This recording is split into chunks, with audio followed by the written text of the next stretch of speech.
Here is a 20-something-year-old boiler, and it's still chugging along. This is an oil-fired boiler. It's got probably a 30-year lifespan.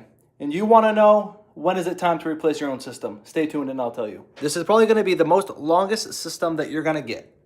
That has a tankless coil, does hot water. If it's got water leaks and it's leaking in and it gets corroded and you don't repair things like that, then you're going to have, then you may have to replace it early.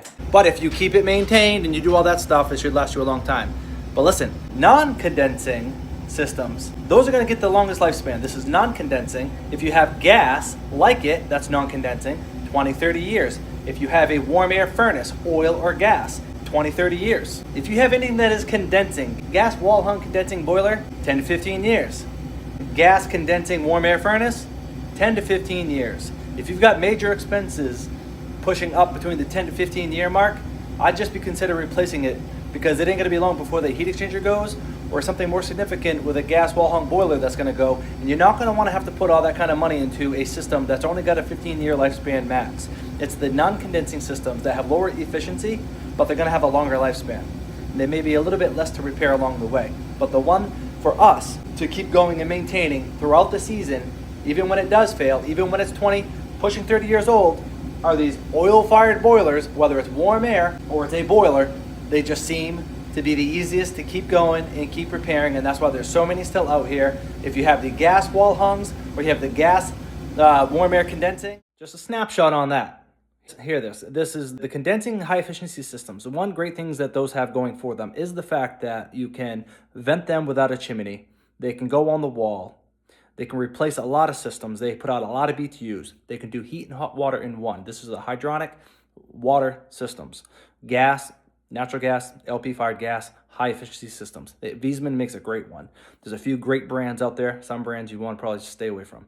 So when it comes to installations, they are, I wouldn't say cheaper to install, but they're more convenient to install, and to install them kind of where you want to install them, instead of trying to get a big, heavy cast iron boiler down into your house. Yeah, it has a longer lifespan, but you do need a chimney for it. You're going to need an oil tank if it's oil. You can put a gas burner on it. You'll have to run a propane line or a natural gas line over to the natural gas or propane tank or source for those kind of systems. But for wall-hung high efficiency, you have great efficiency along the way, but you start losing your savings when you start having major repairs that you have to dish out all that money to, and then all the headaches that you have to deal with because they're breaking down and we ain't got no parts for them on the truck, and those parts are back ordered or they're obsolete or they're a week to 2 weeks out. And that's a very common issue with a lot of gas wall hung boilers. They're like cell phones, like computers, that they can constantly update with new versions, and now the old are hard to find parts for. And then the water ones, the water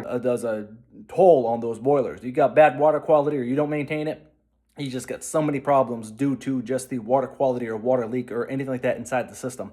The gas warm air furnaces, those heat exchangers seem to get destroyed by the condensate of the water themselves. The system is high efficiency and it's condensing, but that condensing flue gas water actually ends up destroying the system majority of the time, because it sits inside what we call a secondary heat exchanger. And that's acidic water. That's why you need the acid neutralizer on the outside of these systems. They produce a corrosive, acidic, high pH level condensate water, which goes through the stainless steel secondary heat exchanger, but it sits in there, and that's usually where we find the rot in the corrosion in that secondary part. And when that happens, the system shuts down. It can't continue operating. There's a switch that says, nope, it's not going right. It has safety switches that will detect and shut down when there's a problem. So I hope that this helps anybody out there thinking about, should I replace my heating system or should I just keep repairing my current heating system? I hope this helps to tell you what kind of heating system that you have, so you know what to do with it and what your choice should be.